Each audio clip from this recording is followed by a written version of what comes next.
Welcome to the Modern Husbands Podcast, where any combination of Dr. Ross, Christian, and Brian host national experts who share winning ideas to manage money and the home as a team. Today we discuss how to manage money in the home in a blended family. Our guest is Tommy Maloney, the executive producer and host of the podcast Blending the Family, where you can find on Apple Podcasts, iHeartRadio, Spotify, and Stitcher Radio. Tommy is an award-winning keynote speaker and the author of the book 25 Tips for Divorced Dads, Why Not You, Why Not Me, and his new book, My Dad's Advice at 5:04 a.m.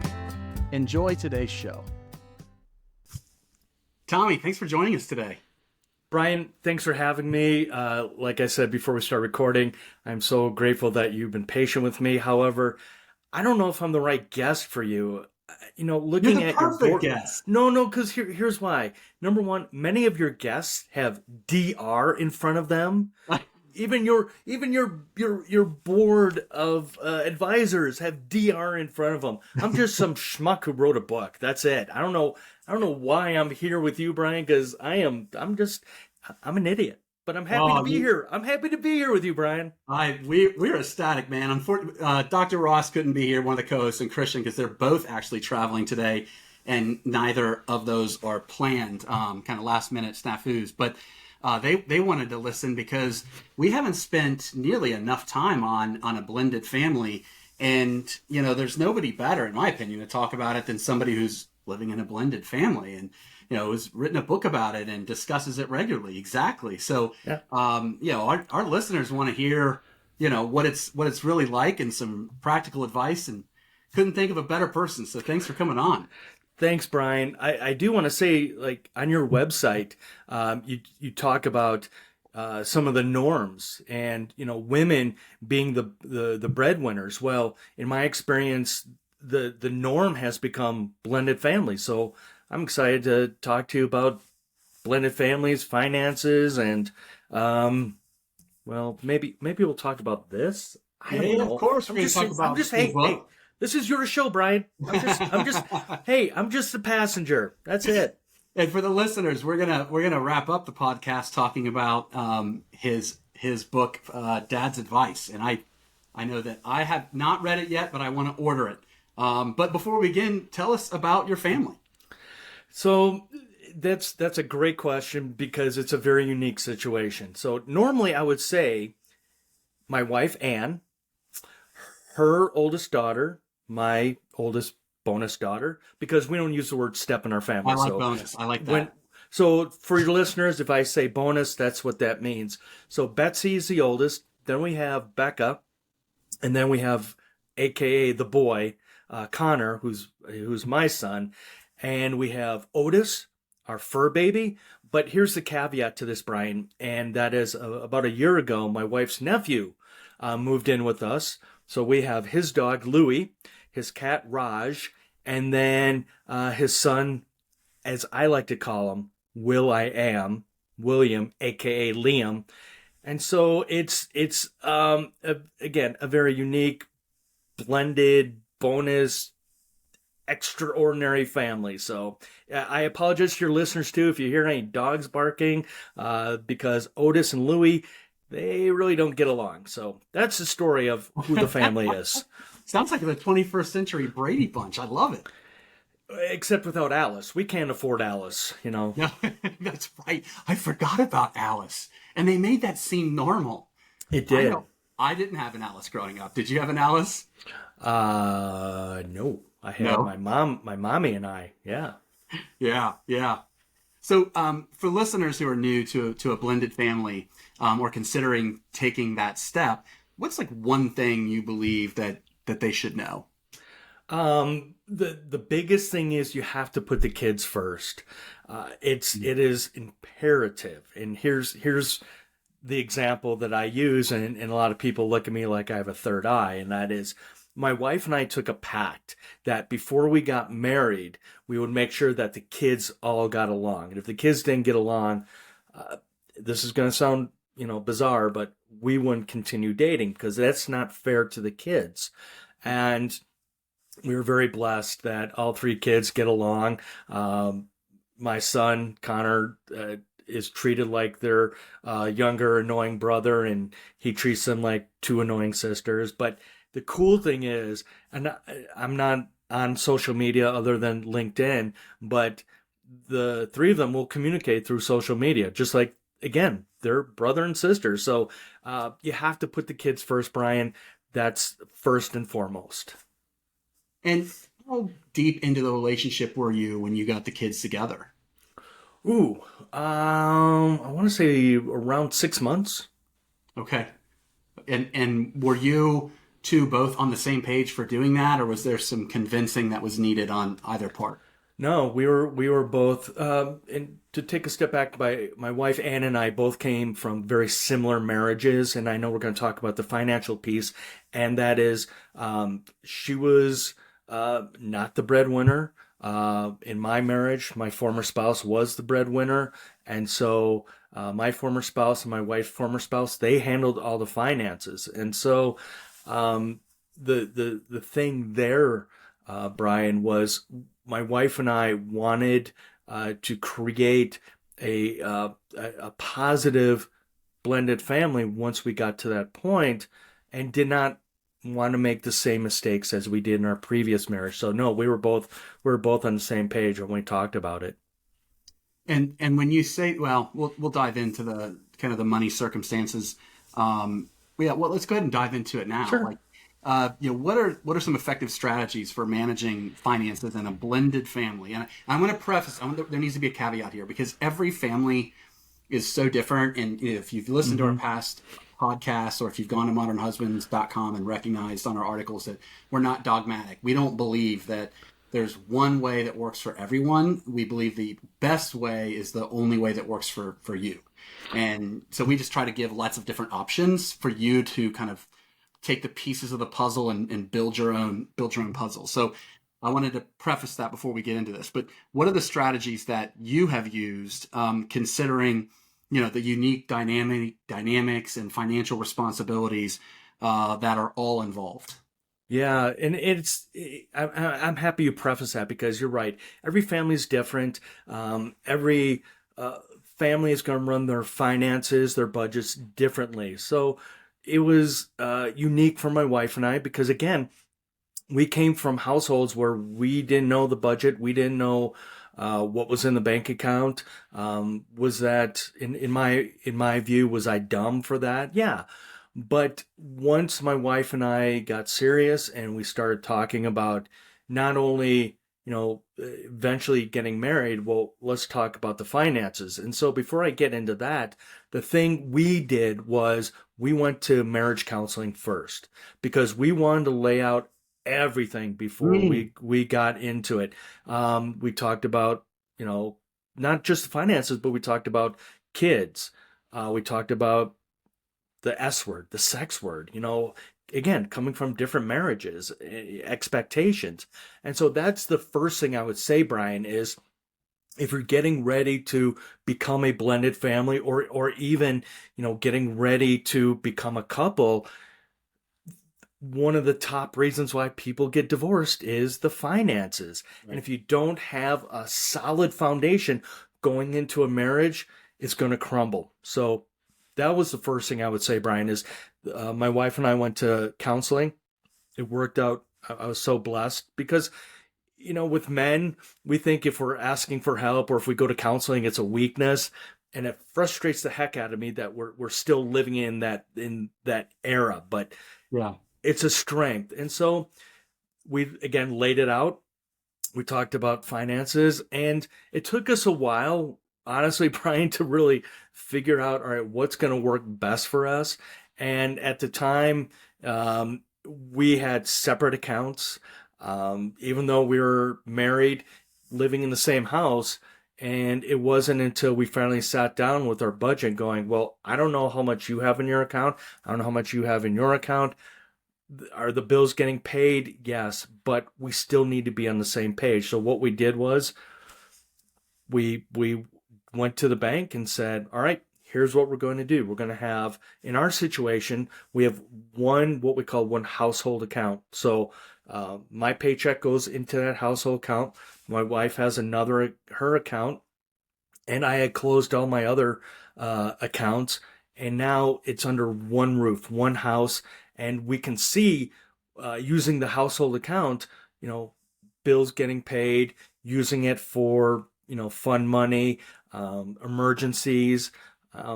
Plus, at the same time, because that is primarily my paycheck, then we get to move some of that money to our savings. So that's what has worked out for us, Brian, is just having the one joint account or one household account, and we both can see where we're at. For our listeners, and I wrote about this on our blog on how to split finances in a marriage, and there are three predominant strategies that are used, and typically within those there are small variations, but some people have just completely separate accounts. Some couples use a strategy called yours, mine, and ours, where you have a primary account that's a blended account, and then you each have just a small account that's yours that you can use for fun money, or and the size of that separate account it differs based on the spouses.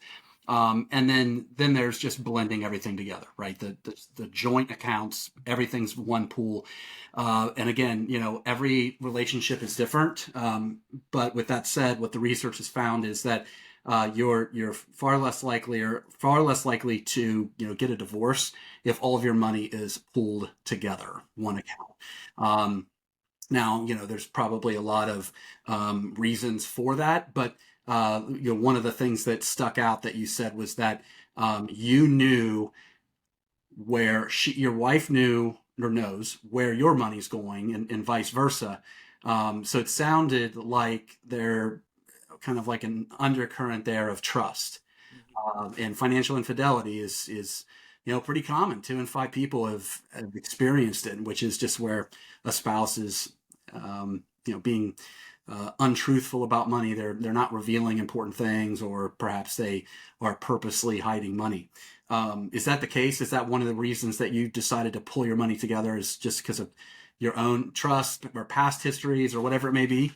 Yeah, definitely the past history, Brian, because again, both my wife and I came from marriages where we were in the dark with the finances, and we did not want to repeat that. We wanted to be in control of our money. We wanted to be in control of our marriage.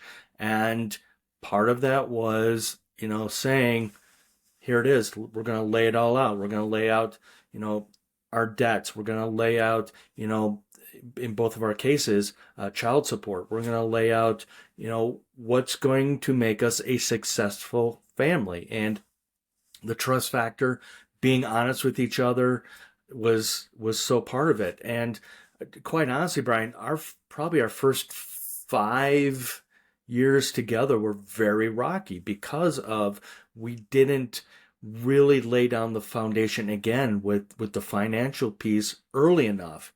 Even though like I said, we did go to counseling, but it's the execution of all that. And if we didn't, we spent a little bit of time of hemming and hawing about it, mostly because of me. But once we got over that, and once we said, all right, enough's enough, our marriage became even more stronger.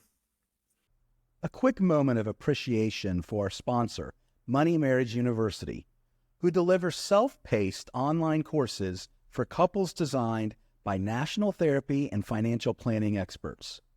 Money Marriage U experts understand how to help couples hurting from arguments and tension around money. Money Marriage U offers a wide variety of online courses at different price points. Take your first step toward healing your pain by visiting moneymarriageuniversity.com. Once again, you can learn more at moneymarriageuniversity.com. Now back to the show. You were talking earlier about meeting with a marriage counselor before you got married, and we've spoken on our podcast about this in the past. I was reading, I think it was The Simple Dollar. Jonathan Clements is the author. He used to write in the money section for the Wall Street Journal, and he suggested something that really stuck with me. And I'm going to do this with my children, assuming that they get married. But he suggested to hire a financial planner, and this is important, a financial planner who must adhere to the fiduciary standard, meaning they must put the client's best interest ahead of their own. But hire one who's a fee only before the marriage. And just tell the kids, I guess they'd be kids, your children, hey, here you go. It's already paid for. It's, don't worry about how much it costs. And the purpose for that is that for those of you who've gone to a financial planner who have, a really good one, you realize that there's a lot that goes into just preparing. You've got to spend hours, pulling together all of your financial paperwork. And when you take it to the financial planner, usually you send it in advance so they can give you some ideas, maybe identify some problem areas. But when you sit down with the financial planner and they have that all in front of you, the key is that now you have your future spouses in front of you too. And there's no secrets. They know going into the marriage what you're bringing, and she or he know what they're bringing. And that transparency makes it, easier to kind of work through what the financial plan is going to look like. But most importantly, and this was what stuck out, and I thought, wow, this is really smart. The financial planner is really an intermediary there. They're the ones that are just going to kind of prompting these really tough conversations, sensitive over sensitive financials that allow the couple to kind of work through these challenges, if there are any, before the wedding. So for our listeners, that is something that stuck with me that I'm going to do for our kids. Now, you mentioned that there is alimony. Is it child support? Child support in a previous marriage. So that leads me to a question about the different complexities of financial support, such as child support or alimony, while managing money in a blended family. How do you work through those, and what are the considerations of that you should be making when you're working through those? And it is a very complex situation with divorce and blended families. And one of the things that we had to make sure was that I was paying child support and making sure that each month I was paying my child support. Now,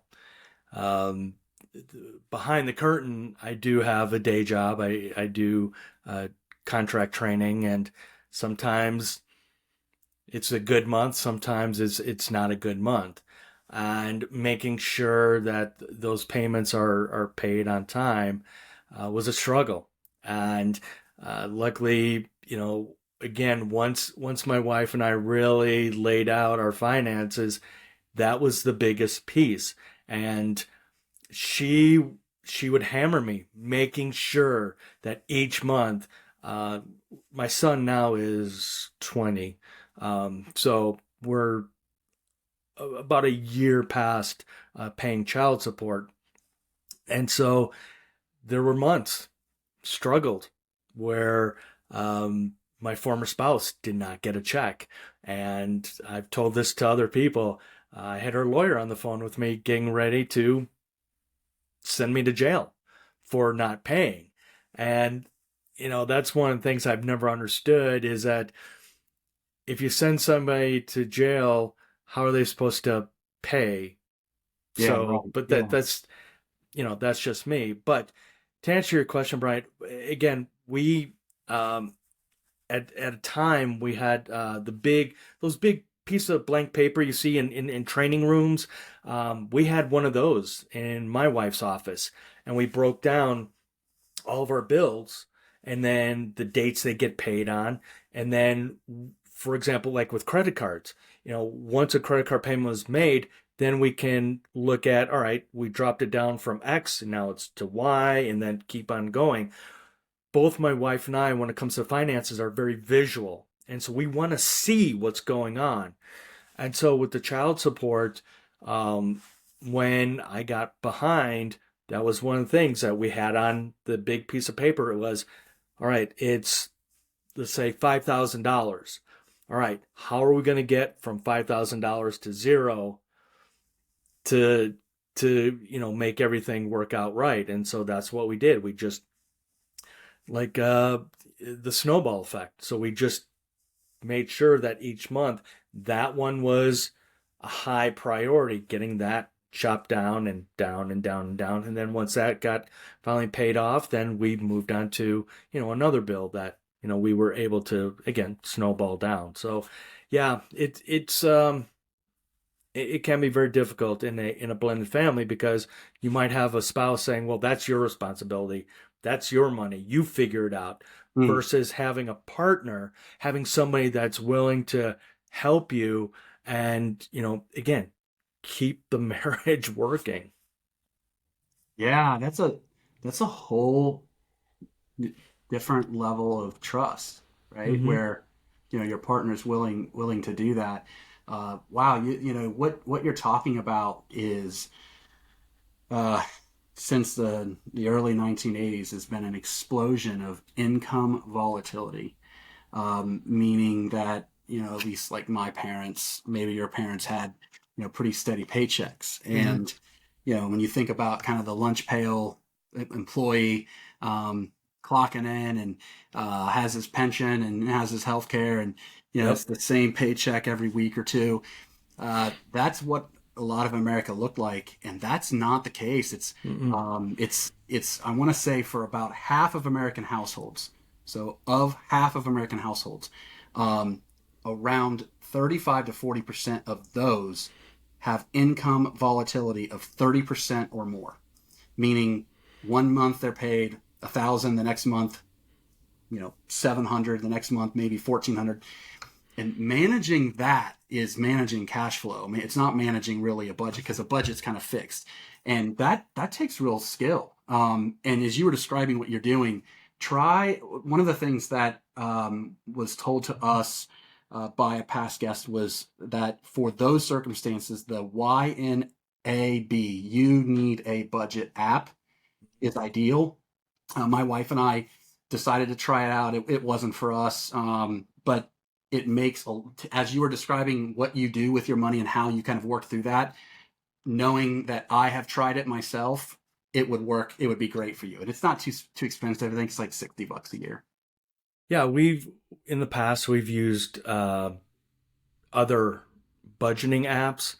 Yeah. The best thing that works for my wife is she's got a giant calendar, and writes down all the monthly bills, what day they get paid, and that works for her. And for me, I would love to have, just an app and be able to, but that's how she likes to do it. So I'm not going to rock the boat, Brian. I love my wife. Yeah. Yeah, and it's just a matter of finding your way. But you said in the beginning this key word of like you both wanted to have control of your money, and that is so important. Even if one of you is doing most of the managing, meaning knowing when to pay the bills, paying the bills, those kinds of details, that's fine. That's not uncommon as long as you both have control, meaning where all the money's going. There's no kind of deception or creepiness, wondering like, is something going on behind my back? We do have every other Sunday we do have a budget meeting, and we talk about what bills are paid, what bills need to be paid.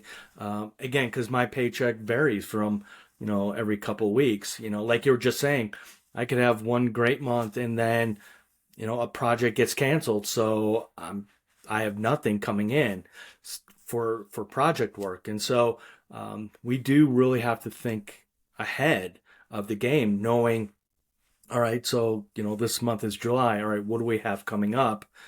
August, September, going forward to the rest of the year to keep us, above water. So yeah, we are constantly talking. We're, again, we both have our banking app, and we both can see, in that household account where we are at. And, when it comes to, it's Saturday night, neither of us want to cook. Let's look at it and go, yeah, we can afford it. We can do something.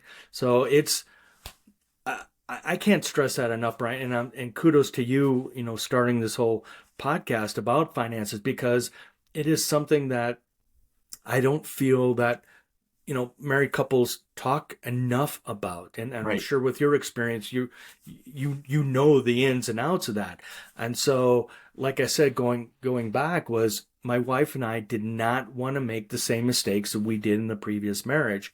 And so that's why we are very, very open. I mean, she'll say to me, she'll look at the app and go, "What's this charge?" And quick story.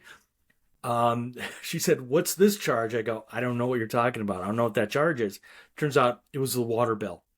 And so, we're both on the same page. We're both looking at the account consistently just to make sure that everything's going well.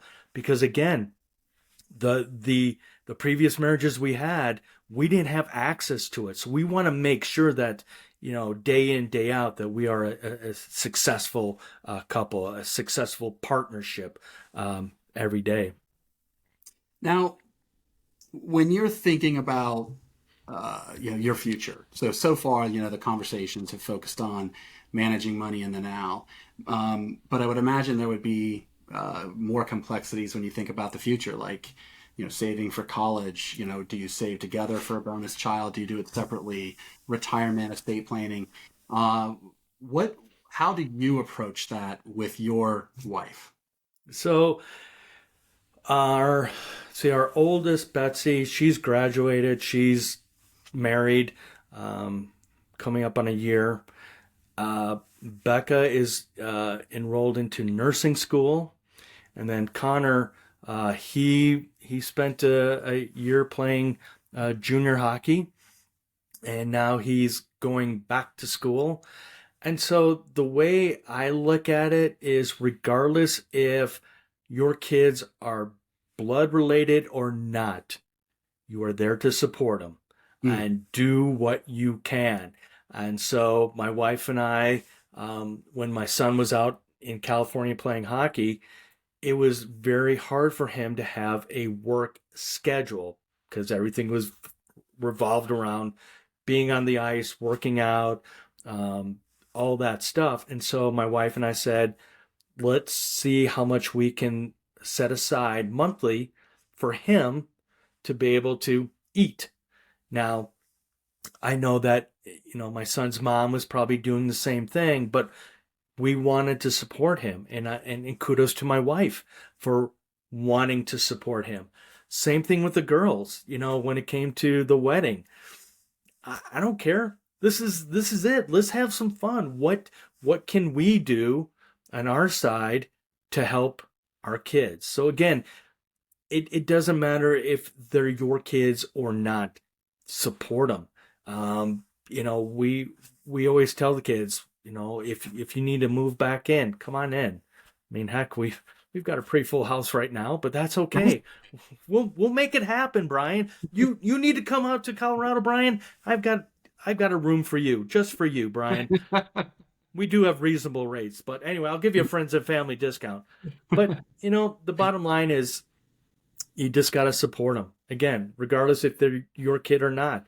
Helping them out. Do the FAFSA stuff and all that good stuff. So support them, love them. And do you, obviously we talk about managing money on our show and then managing the home itself.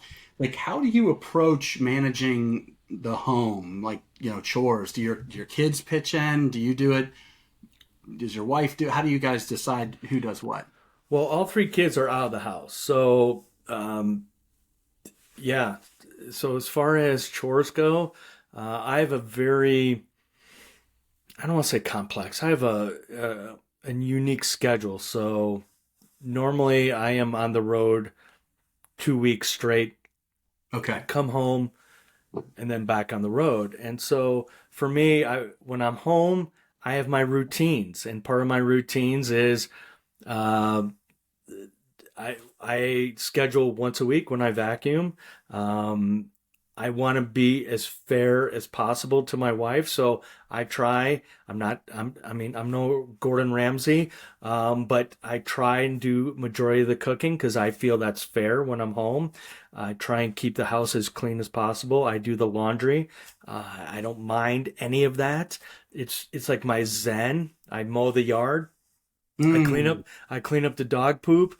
Again, I do what I can when I'm home because it's only fair. And then when I'm on the road, then it's, staying in communication with my wife saying, maybe I need to make an extra purchase on the road, something that, Okay. the corporation doesn't allow, maybe a nice bottle of wine, after a long, hard day, Brian, it's nice to go back to a hotel room and just USA, as I would like to say. So, when I'm home,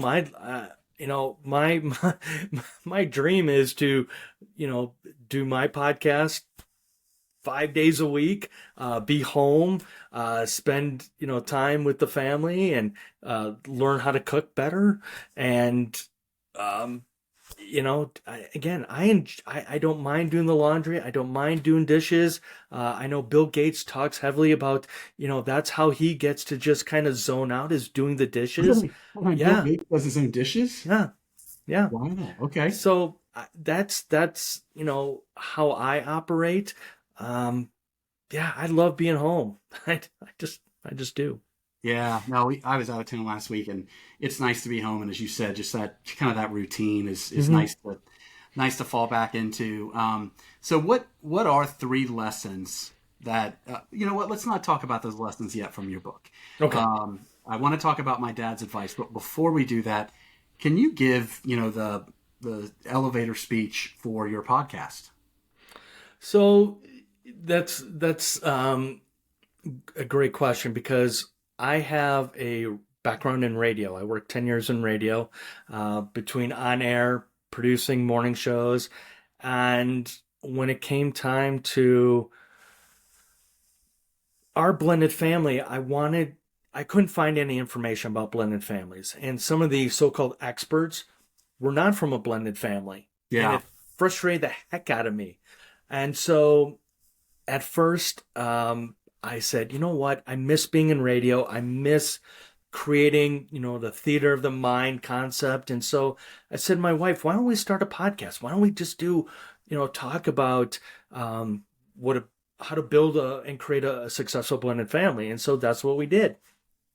And then one day she said to me, she goes, this is your thing. And so 243 episodes later, it's what I loved to do. And, somebody was telling me the other day that, the project that they're on, they love doing it. And I'm like, I can't love work. I can't, it's a job.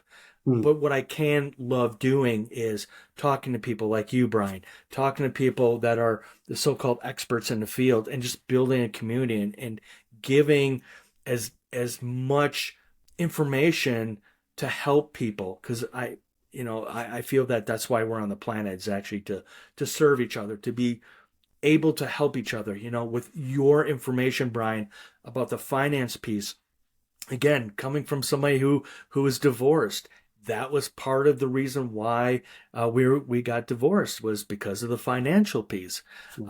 There's other things, and we'll save that for the next one. When I'm laying on the couch, you can talk to me about why I am so messed up because of my parents. But that's, again, Brian, that's another podcast down the road. And so, so I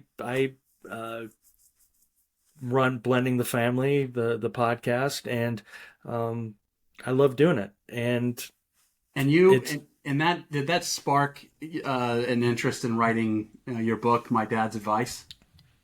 So that comes from, so I've written 2 other books before that, and this book, it's just been sitting there, and I'm just like, this book is something that I just need to puke out, so to speak. And so I really wanted to write a book that was actually geared more towards single moms. Okay. Even though the title says My Dad's Advice at 5:04 a.m., I wrote that book and I visioned a single mom who had an amicable relationship with her former spouse, has kids. What can I do to help create a positive environment for moms showcasing dads. And so that's what I did was throughout the book, there are some of my dearest friends who are wonderful dads. And I really wanted them to get some credit that, otherwise don't get enough credit for it. And that is, we dads, we might be idiot ex-husbands, and I will vouch that I'm an idiot ex-husband, but at the end of the day, I love my dad, or I do love my dad, but I love my son, and I love my daughters. And I just wanted, other moms out there to see that, again, like I was saying earlier, Brian, I might have missed several child support payments, but I love my son, and I tried my best. And was my best always good enough in my mind? No. But at the end of the day, I have a great relationship with all three kids. What's one piece of advice that you think our listeners would benefit from the most from your book, My Dad's Advice? I would go back to saying that, even though, we ex-husbands, we might be late picking up the kids or dropping off the kids. We might have poor communication skills because, that's something we really don't want to do. We really don't like enjoying talking to our former spouses. But at the end of the day, we're there to support our kids. We're there doing what we feel is best. And, real quickly, Brian, I had a conversation with my dad, maybe a year ago. And he kept saying the same thing. And I started to pick it up. And that was, he would say, "Oh, I was a really bad dad." And I'm like, no. We've got to stop saying that. We've got to get that mantra out of our head. We did what we felt was best for us in those situations. And did we learn from it? Heck yeah. And my dad and I have a great relationship. And I'm grateful for both of my parents. I wouldn't be here today. I mean, obviously biologically, I wouldn't be here today without them, but I am grateful for them. And I'm grateful for all of our kids and our family. So we like to end the podcast with like a 15-second piece of advice, something that is actionable for our listeners, something that's easy to understand, and encapsulates a lot of the wisdom that you've shared, or perhaps brings in some wisdom to conclude the podcast. So you were to give listeners just that one piece of advice, what would it be? Go have lunch or dinner with your kids, be it your biological kids or your blended or your bonus kids. Just have lunch, have dinner, and listen. Just sit there and listen. That's it. That's what life's all about. It's just sitting there and listening. And it feels like that's where our conversations are best. Sometimes with our kids, believe it or not, we'll sit there every once in a while for an hour. Mm-hmm. And I don't know what it is about a dinner table, but it's a simple yet powerful message. So last thing, I want, if you wouldn't mind, share where our listeners can find your podcast and your book. My book? This book? Oh, My Dad's Advice at 5:04 a.m. I had not caught that subtitle. That was the time my son was born, at 5:04 a.m. Okay. So blendingthefamily.com. Blendingthefamily.com, Brian. Find the podcast. You can find coaching. You can find speaking. You can find books. And me, Tommy Maloney. Tommy, thanks for joining us today. Brian, thank you. And even though I don't have a DR in front of my name, I'm still grateful that we did this today. It was great. Take care. You too. A special thanks to our guests and, of course, to all of our listeners. Don't forget to click subscribe wherever you download your podcast. Give us a rating and share our podcast with others. And check out our website at modernhusbands.com, where you can find articles, courses, toolkits, and other resources to help you and your partner manage money in the home as a team. Until next time, be well.